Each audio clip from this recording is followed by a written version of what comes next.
May kwento ako. Babae ako.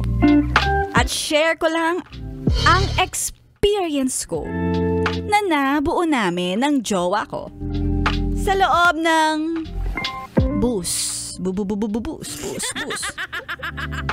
Hello sa mga lula ng bus sa mga oras na to. Rush hour noon sa Makati at pauwi kami ng Laguna. Kapag ganon, sa dulo kami sumasakay. Total matagal naman ang biyahe. At madami din kaming mga daladalang gamit. Kami ng boyfriend ko ay magkadikit, pero kami ay magkagalit. Grabe naman yung galit. Meron kaming silent treatment. Yung ulo ko nakapaling sa may bintana. At hindi ako talaga lumilingon sa kanya. Ay gawain niya namang hindi rin nagbabayad sa bus. Charot. Napuno agad ang sinasakyan naming bus. At kapag puno na, dikit na din ako sa boyfriend ko na kaaway ko. Minsan nga inuusog-usog ko siya pero lalo siyang dumidikit. At may nagkakasiksikan na at si boyfriend, siksik din ang siksik ang sarili niya sa pwesto ko. Hindi ko naman na magalaw ang aking katawan dahil ako ay ipit na ipit.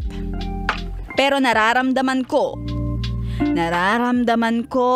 na may gumagapang ng dahan-dahan sa pagitan ng legs kong kahabaan.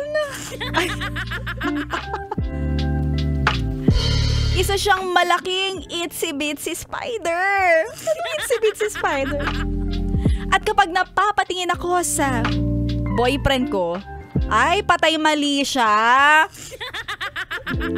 Alam kong siya ang may kagagawa noon.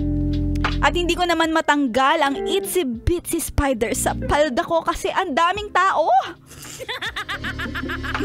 Pag pumepreno, napapadiin pa ang malaking gagamba papasok sa madilim na kuweba.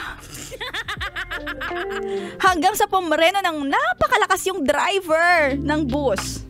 Napasabi na lang ako ng, "Ow!" Muntik na akong hindi makahinga. Hinawakan ko pa ang braso niya dahil sa nagkasapot. Dahil sa itsy-bitsy spider. Nagsorry din siya dahil sa nangyari at sa aming pag-aaway. Hindi pa rin ako nagsasalita.